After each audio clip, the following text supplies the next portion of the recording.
Shalom saudara, selamat pagi, selamat berakhir pekan. Ya, kita bersyukur sepanjang minggu telah berlalu.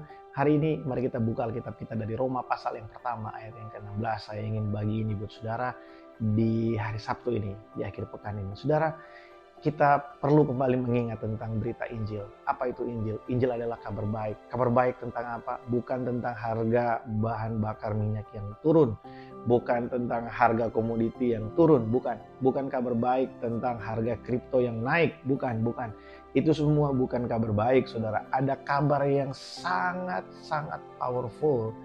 Gospel, Injil itu adalah ada Yesus Kristus, Putra Allah yang Maha Tinggi, yang datang ke dalam dunia, menebus setiap dosa orang percaya, orang-orang pilihan yang sebelum dunia dijadikan, sebelum kita ada ke dalam dunia ini, telah dipilih oleh Allah. Dia mengenal kita, Dia tahu kita, karena Dia mengasihi kita.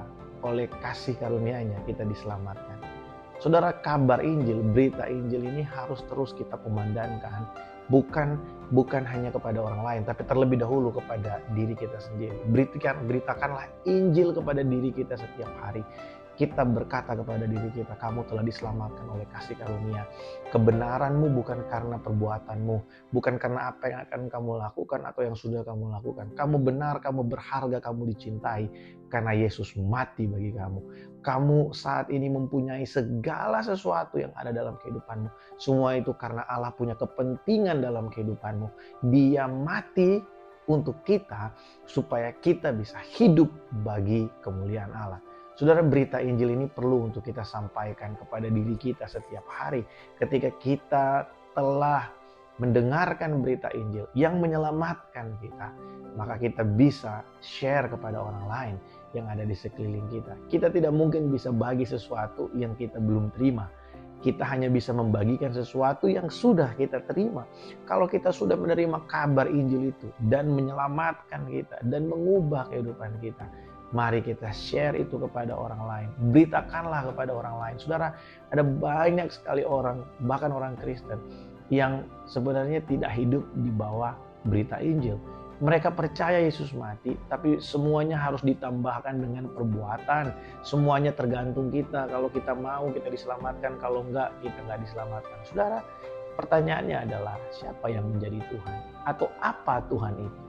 Tuhan itu adalah pribadi yang maha kuasa, yang rencananya tidak mungkin gagal, yang kehendaknya tidak mungkin gagal karena rencananya sempurna, dan Dia adalah Allah yang penuh dengan hikmat dan pengetahuan. Saudara, biarlah kita memahami hal ini, bahwa kehidupan kita bukan bergantung pada apa yang kita mau, bukan bergantung pada apa yang kita lakukan, tapi bergantung pada kehendak Allah. Biarlah berita Injil ini terus kita kobarkan, terus kita bagikan di mana-mana. Saudara, ketika kita memahami bahwa kita ini diselamatkan murni karena kasih karunia Allah, ya, itu adalah kabar baik dari Injil itu. Biarlah ini menggugah kita, membuat kita semakin mengasihi Allah, semakin bersemangat untuk membagikan kehidupan, membagikan kabar baik pada orang-orang yang ada di sekeliling kita. Saudara, tetap bersemangat dengan Tuhan. Besok biar kita beribadah dengan hati yang bersyukur karena Allah kita hidup, Dia berkuasa, Dia yang mati bagi kita, menyelesaikan setiap persoalan dosa yang tidak mungkin dengan kemampuan kita sendiri bisa kita selesaikan. Tetap bergairah dengan Tuhan. God bless you all.